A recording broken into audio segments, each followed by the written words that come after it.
So this is, you can see a nutshell about what happens in the body. You have cells which take up oxygen. There are a lot of various metabolic processes, which the end product, either they release some acid, H plus ions, or they release the carbon dioxide. So the metabolic product, the end product, it enters the circulation.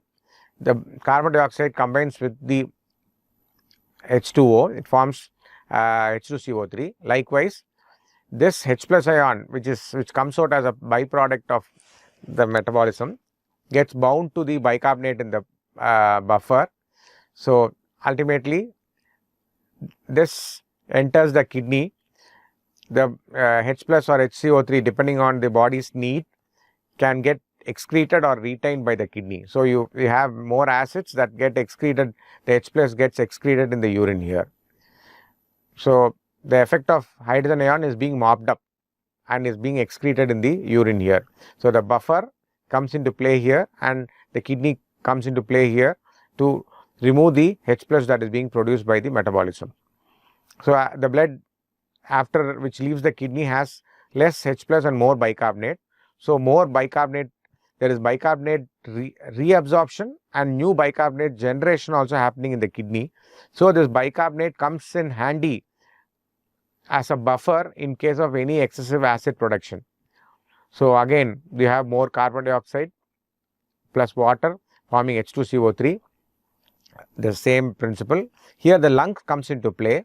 The lungs wash out this carbon dioxide, and the blood goes back from the lung into the systemic circulation with less carbon dioxide and more oxygen.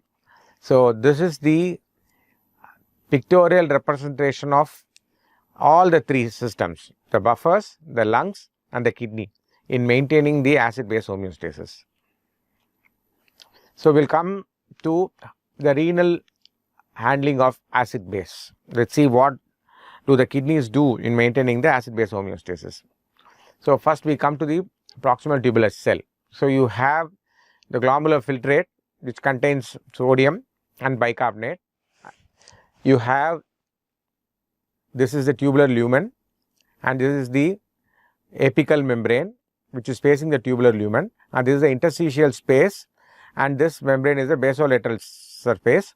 The main pump here is a primary active pump, which is sodium, potassium, ATPase. So this particular pump takes out three molecules of sodium out from the cell and pumps in 2 potassium. So it creates a electronegativity here, and this enhances sodium reabsorption. So this is a sodium hydrogen exchanger. It's a counter transport. As the sodium enters the cell, the H plus ion gets secreted actively. This is a secondary active transport mechanism from the tubular cell into the tubular lumen. So where did this H plus come from? Again, you have carbon dioxide plus water. It is acted upon by carbonic anhydrase. It forms H2CO3. So H2CO3 splits into H plus ion and bicarbonate ion, and this H plus ion gets secreted here,